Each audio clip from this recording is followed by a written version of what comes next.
PM Modi और America के राष्ट्रपति ट्रंप के बीच बड़ी मुलाकात में आतंकवाद, व्यापार समेत कई मुद्दों पर होगी चर्चा।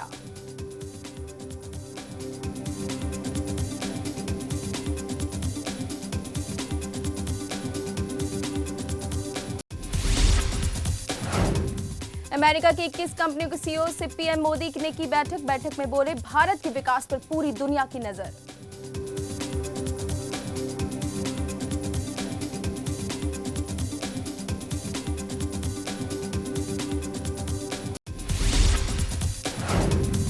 करनाल के कल्पना चावला अस्पताल में लापरवाही से हुई मौत। लाइट चले जाने से अंधेरे में चौथी मंजिल से गिरा मरीज, मौके पर हुई मौत।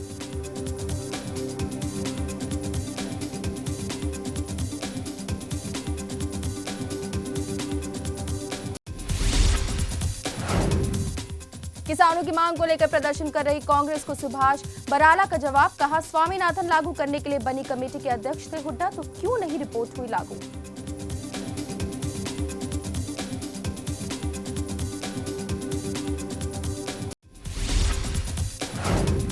देश भर में धूमधाम से मनाई जा रही है ईद, मस्जिदों में अदा की जा रही ईद की नमाज। पीएम मोदी ने भी दी ईद की मुबारकबाद।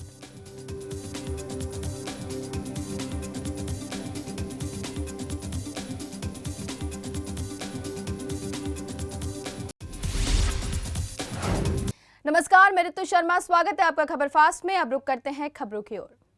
प्रधानमंत्री नरेंद्र मोदी की अमेरिकी राष्ट्रपति डोनाल्ड ट्रंप के साथ सोमवार को होने वाली मुलाकात पर दोनों देशों के साथ साथ दुनिया की भी निगाहें टिकी हुई हैं।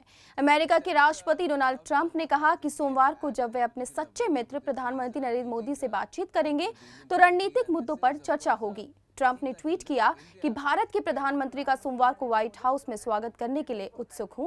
सच्चे मित्र के साथ अहम रणनीतिक मुद्दों पर चर्चा होगी। जवाब में मोदी ने गर्मजोशी भरे व्यक्तिगत स्वागत के लिए ट्रंप के प्रति आभार प्रकट किया और कहा कि वह भी व्हाइट हाउस में ट्रंप के साथ बैठक और चर्चा के लिए उत्सुक हैं।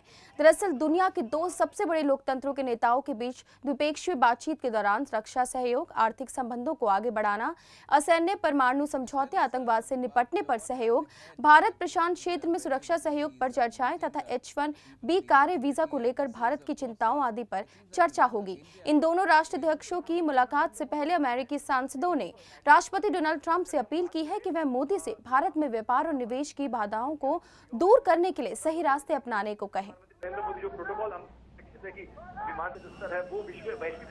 प्रधानमंत्री नरेंद्र मोदी ने अपने विदेशी दौरे के चलते वॉशिंगटन के होटल विलाय इंटरकॉन्टिनेंटल में दिग्गज कंपनियों के मुख्य कार्यकारी अधिकारियों के साथ गोलमेज बैठक की। ये बैठक सवा घंटे से ज्यादा समय तक चली। इस दौरान मोदी के मेक इन इंडिया और ट्रंप के फर्स्ट अमेरिका नीतियों के बीच तालमेल बैठाने को लेकर अमेरिकी कंपनियों के सीईओ से बातचीत हुई।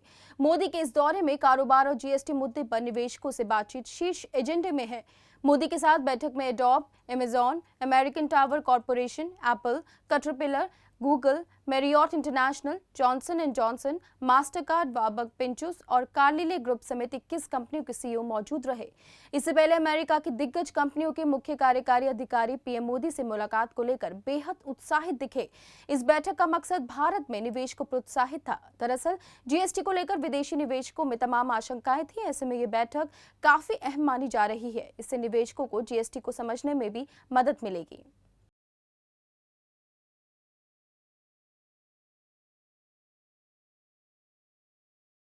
प्रधानमंत्री नरेंद्र मोदी अपने विदेशी दौरे के दूसरे पड़ाव पर अमेरिका के वॉशिंगटन पहुंचे, जहां पर भारतीय समुदाय के लोगों को संबोधित करते हुए पीएम मोदी ने अप्रत्यक्ष रूप से पाकिस्तान के साथ ही चीन को चेताया। उन्होंने कहा कि जब हम सर्जिकल स्ट्राइक करते हैं तो दुनिया को हमारी ताकत का पता चल जाता है। विश्व के किसी देश ने सर्जिकल स्ट्राइक पर कोई सवाल नहीं उठाया। वहीं उन्होंने पाकिस्तान पर चुटकी लेते हुए कहा कि सर्जिकल स्ट्राइक पर सिर्फ उसी देश ने सवाल उठाए जिसको इसे भुगतना पड़ा था। उन्होंने कहा कि भारत ने यह समझा दिया कि हम शांति प्रिय हैं और अंतर्राष्ट्रीय कानून से बंधे हुए हैं। हम वैश्विक व्यवस्था को तहस नहस नहीं करते, जिसको हमारी कमजोरी ना समझा जाए। देश जब भारत आतंकवाद की बात बताता था आज से 20-25 साल पहले, राष्ट्रपति चुनाव को लेकर सियासत जोरों पर है। पहले राष्ट्रपति उम्मीदवार को लेकर दलित कार्ड की राजनीति एनडीए और यूपीए दोनों तरफ से देखने को मिली। अब विदेश मंत्री सुषमा स्वराज ने ट्विटर के जरिए एक वीडियो जारी करके मीरा कुमार पर सवाल खड़े किए हैं। सुषमा ने इस वीडियो के जरिए ये बताने की कोशिश की है कि जब मीरा कुमार लोकसभा स्पीकर थी तो वो विपक्ष की बातों को गंभीरता से नहीं लेती थी। यानी कि एक तरफ से सुषमा ने मीरा कुमार की भूमिका पर सवाल खड़े किए हैं।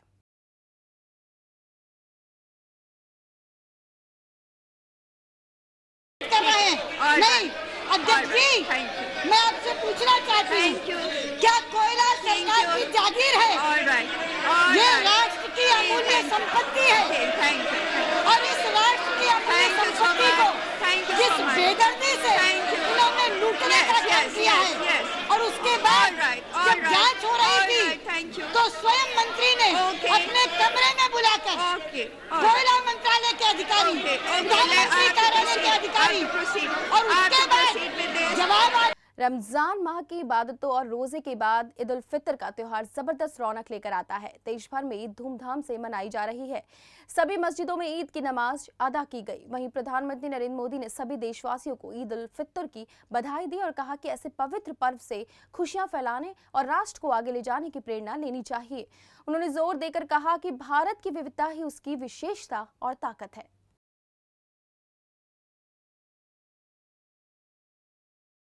करनाल के कल्पना चावला हॉस्पिटल में लापरवाही के कारण एक मरीज की दर्दनाक मौत हो गई। रविवार देर रात लाइट जाने से हॉस्पिटल में अंधेरा था, तभी करीब 45 साल के मरीज दयाराम की चौथी मंजिल से गिरकर मौत हो गई। आनन फानन में डॉक्टर्स और सिक्योरिटी स्टाफ मौके पर पहुंचे और शव को इमरजेंसी वार्ड में ले जाया गया, जहां डॉक्टर ने उसे देखते ही मृत घोषित कर दिया। वहीं सूचना मिलते ही थाना सिविल लाइन पुलिस भी मौके पर पहुंची और मामले की छानबीन शुरू कर दी गई है। यहाँ बता दें कि लाइट की समस्या और लाइट जाते ही जनरेटर न चलने से ये समस्या शुरू से ही बनी हुई है, जिस बारे में कई बार कल्पना चावला कॉलेज के डायरेक्टर सुरेंद्र कश्यप को भी बताया जा चुका है, लेकिन आज तक इस मामले में कोई कार्रवाई व सुनवाई नहीं हुई है।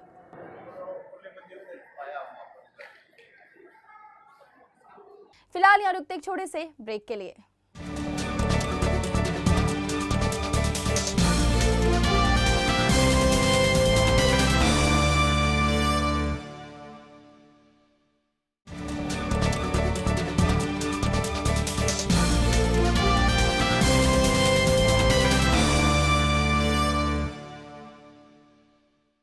ब्रेक के बाद स्वागत है आपका। जम्मू कश्मीर के गुलमर्ग में रोपवे का केबल टूटने से बड़ा हादसा हो गया। रोपवे का केबल टूटने से केबिन गिर गया, जिसमें 7 लोगों की मौत हो गई। मृतकों में 2 बच्चों समेत एक परिवार के 4 सदस्य और स्थानीय गाइड शामिल हैं। घाटी में गुलमर्ग पर्यटकों के बीच बेहद लोकप्रिय है। यहाँ भारी संख्या में पर्यटक पहुंचते रहते हैं। बताया जा रहा है कि तेज हवा की वजह से एक पेड़ गोंडोला केबल पर गिरा, जिससे वह टूट गया और एक ही परिवार के 4 सदस्य और 3 टूरिस्ट गाइडों की मौत हो गई। इस दुर्घटना में जान गंवाने वाले पर्यटक दिल्ली के रहने वाले हैं। जम्मू कश्मीर सरकार ने घटना की उच्च स्तरीय जांच के आदेश दिए हैं। छत्तीसगढ़ में नक्सलियों को करारा जवाब देते हुए सुरक्षा बलों और पुलिस की ओर से ऑपरेशन प्रहार चलाया गया, जिसमें नक्सलियों के कई ठिकाने तबाह किए। ऑपरेशन में 1 दर्जन से ज्यादा नक्सली मारे गए और कई नक्सली घायल भी हुए। इस ऑपरेशन में 3 डीआरजी जवान भी शहीद हो गए और 5 जवान घायल हुए। बता दें कि पिछले कई दिनों से छत्तीसगढ़ में नक्सलियों ने आतंक मचा रखा था। 24 अप्रैल को चिंता गुफा में नक्सलियों ने सीआरपीएफ के दल पर हमला कर दिया था। इस हमले में 25 जवान शहीद हो गए थे, जिसका सुरक्षा बलों और पुलिस ने ऑपरेशन प्रहार के जरिए नक्सलियों को करारा जवाब दिया है। श्रीनगर में आतंकी हमले के बाद डीपीएस स्कूल के बिल्डिंग में छिपे दोनों आतंकियों को सेना ने मार गिराया। करीब 17 घंटे तक सेना का ऑपरेशन चला। मुठभेड़ में सेना के 2 जवान घायल हो गए। बता दें कि पांथा चौक इलाके में आतंकियों ने शनिवार शाम को सीआरपीएफ के काफिले पर फायरिंग की, जिसमें सब इंस्पेक्टर साहब शुक्ला शहीद हो गए। आतंकियों की गोलाबारी में 2 जवान घायल भी हुए, जिसके बाद हथियारबंद आतंकी दिल्ली पब्लिक स्कूल श्रीनगर की बिल्डिंग में घुस गए थे।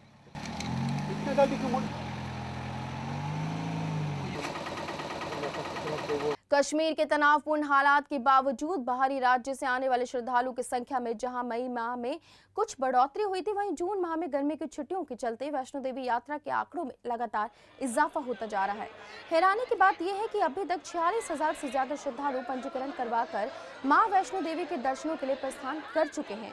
और हजारों की संख्या में श्रद्धालु अपना पंजीकरण कराने के लिए लंबी लंबी कतारों में खड़े होकर अपनी बारी का इंतजार कर रहे हैं। वहीं श्रद्धालुओं की बढ़ती संख्या के मद्देनजर प्रशासन की तरफ से सुरक्षा के पुख्ता इंतजाम भी किए गए हैं। चप्पे चप्पे पर सीआरपीएफ के जवान भी तैनात किए गए हैं।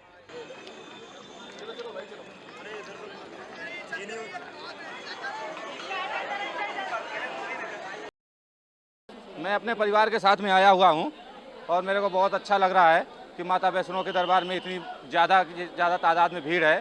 तो हमें भीड़ को देख के कोई वो नहीं हो रहा है कि मैं जा नहीं पाऊंगा या पहुंच नहीं पाऊंगा, भीड़ की दिक्कत समझ में आएगी, ऐसा मेरे को कुछ नहीं लग रहा है। परिवार के साथ आई हूँ, अपनी छोटी बहन और अपने छोटे बेटे के साथ आई हूँ और यहाँ इतनी ज़्यादा भीड़ है, लेकिन सब में इतना उत्साह है, सबको लगता है कि हम सब आज माता के दर्शन अच्छे से करेंगे। पाकिस्तान में पंजाब के बहावलपुर हाईवे पर एक तेल टैंकर के पलट जाने से लगी आग में 125 लोगों की मौत हो गई है। साथ ही आग में झुलसने की वजह से 100 से ज्यादा लोग घायल हो गए हैं। घटना पंजाब के बहावलपुर में नेशनल हाईवे पर तेज रफ्तार के चलते हुई। खबरों के मुताबिक टैंकर से तेल लीक कर रहा था और पलटने के बाद उसमें विस्फोट हो गया, जिसके बाद ये बड़ा हादसा हुआ।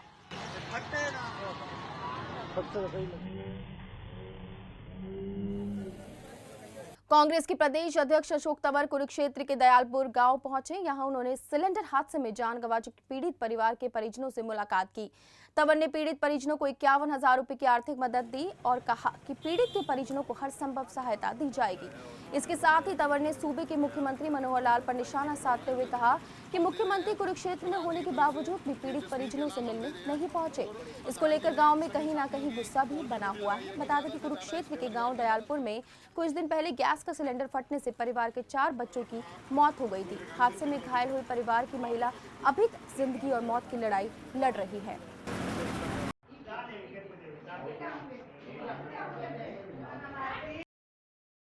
सरकार कहती है हमने एम्बुलेंस लगाई है, हमने स्वास्थ्य सेवाएं बेहतर करी है, ऐसा लगता नहीं है, दिखता नहीं है कहीं भी।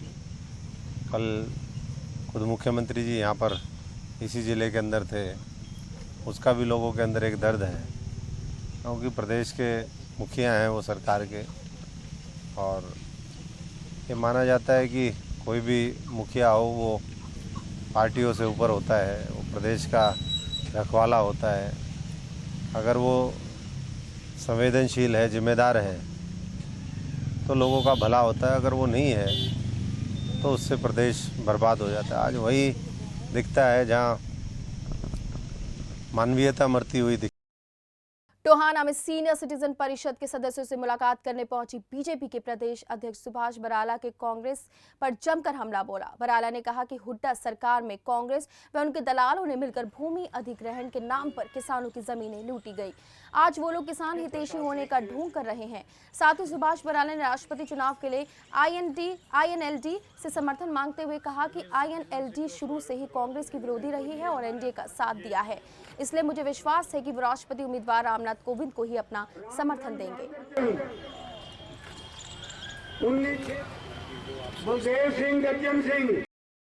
जनता सब जानती है। अब 2.5 साल पहले जिन्होंने किसानों को कुचलने का काम किया है, आज वो 2.5 साल में किसानों का मसीहा बनने का ढोंग रचते हैं। तो जनता हर चीज़ को बहुत गहराई से देखती है। जनता ने ये भी देखा है कि कांग्रेस पार्टी की सरकार जब भूपेंद्र सिंह हुड्डा के नेतृत्व में थी, किस प्रकार से सेक्शन 4(6) लगा करके किसान को ज़मीन अधिग्रहण का डर दिखा करके कांग्रेस पार्टी के जो इस प्रकार के दलाल लोग बैठे थे, वो किसान की ज़मीन को कौड़ियों के भाव पर ले लेते थे।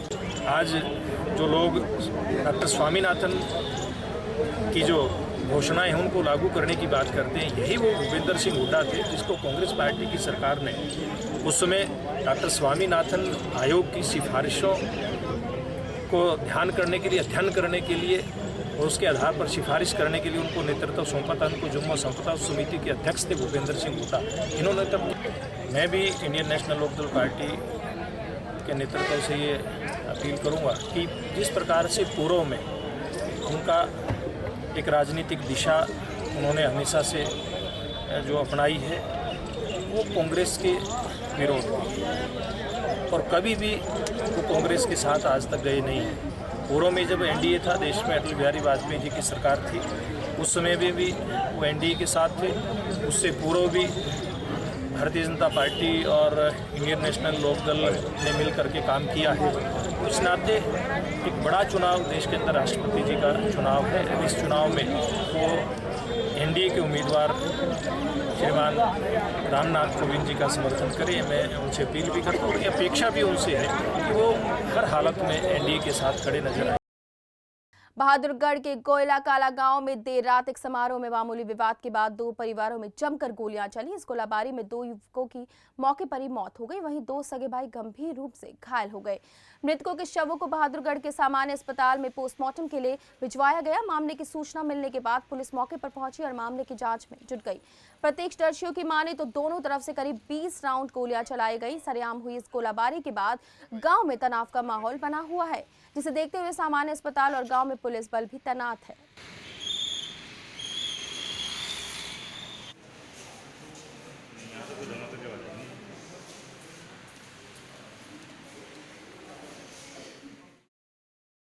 हमें सूचना मिली कि गांव गोयला कला में दो पक्षों में फायरिंग हुई है और फिर हमारे पास ब्रॉड डेड का रुक्का मिला है GH। तो हम वहाँ पहुँचे हैं तो फायरिंग में दो की तो डेथ हो चुकी है। एक को GH से PGI रेफर कर दिया है और एक परम शक्ति में भर्ती है। बाकी तो अभी हमें कोई किसी ने बयान नहीं दिया है। हरियाणा के पुलिस विभाग में पुलिस भर्ती में हो रही धांधलीबाजी को रोकने के लिए पुलिस विभाग ने अपनी कमर कस ली है। पुलिस भर्ती के प्रतिभागियों का मेडिकल चेकअप पानीपत के सिविल अस्पताल में हुआ। मेडिकल चेकअप 2 दिन तक चलेगा। सामान्य अस्पताल के सिविल सर्जन डॉक्टर संतलाल ने बताया कि सभी मेडिकल चेकअप के लिए जरूरत के सभी डॉक्टर को बुला लिया गया है। मेडिकल करवाने आए प्रतिभागियों का कहना है कि उम्मीदवारों की भर्ती में किसी भी तरह की धांधली नहीं हो रही है।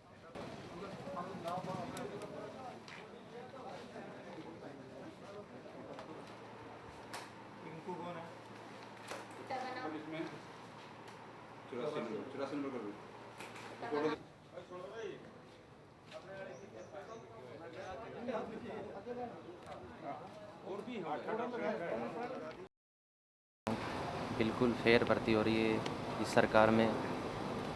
बिल्कुल फेयर काम है, कोई किसी की धांधलीबाजी नहीं है, न किसी ऑफिसर कोई किसी की 1% भी नहीं चल रही सर। बिल्कुल फेयर काम। टोहाना शहर की राम भतेरी, जो कि कबड्डी के क्षेत्र में अपनी पहचान बना चुकी है, अब सरकार की अनदेखी का शिकार बन गई है। राम भतेरी का कहना है कि सरकार खिलाड़ियों को नौकरी नहीं दे रही, जिससे खिलाड़ी घर बैठने के लिए मजबूर हैं। साथ ही खेल मंत्री अनिल विज पर क्षेत्रवादी होने का आरोप भी लगाया और कहा कि खेल मंत्री सिर्फ अपने क्षेत्र के खिलाड़ियों की तरफ ध्यान देते हैं।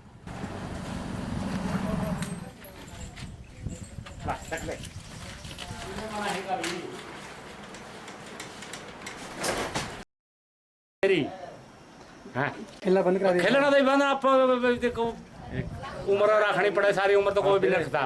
विभाग का कौन खेला, विभाग का बंद कर दिया, उम्र जायली की खेलने की गोड्डे तोड़ाई जाएगी है। फिर अब इसका घर का काम करती है। हाँ, घर का काम करती है, अपना शादी कराए दें और विभाग का क्या हुआ है। जो शुरू में चल रहा काम है अच्छे, उसके खेलना भावना और भी देश खेलेगा भाई, कोई नौकरी पाओगी आगे बढ़ा बढ़ेगा। कोई 3-4 सालों के वर्ल्ड कप खेल देना और टॉप मतलब 2-3 बार वर्ल्ड कप में बेस्ट रही हूँ और 2-3 साल से मतलब ऑल इंडिया गोल्ड भी है मेरा। नेशनल कबड्डी में 2nd पोजीशन है। ये मतलब जो भी सर्टिफिकेट है और जो मेरे मतलब पोजीशन है, इनके लाते आज दिन सरकार ने नौकरी नहीं दी, वादे करे हैं। हालांकि मेरे माता पिता कह रहे हैं कि मतलब आप तक नौकरी नहीं मिली तो इस करके कि आगे आपकी शादी भी करनी है तो खेलना छोड़। 54वें फेमिना मिस इंडिया का खिताब हरियाणा की रहने वाली मानुषी छिल्लर ने अपने नाम पर कर लिया। पहली रनअप जम्मू कश्मीर की सना दुआ और दूसरी रनरअप बिहार की प्रियंका कुमारी रही। ये कार्यक्रम मुंबई के यशराज स्टूडियो में हुआ। आपको बता दें कि मानुषी ने दिल्ली के सेंट थॉमस स्कूल और सोनीपत के Bhagat Phool Singh government medical college for women से पढ़ाई की है। मानुषी हरियाणा से मिस हरियाणा भी रह चुकी हैं। छिल्लर अब चीन में होने वाली मिस वर्ल्ड प्रतियोगिता में भारत का प्रतिनिधित्व करेंगी। मिस इंडिया के अलावा मानुषी को मिस फोटोजेनिक का अवार्ड भी मिला है।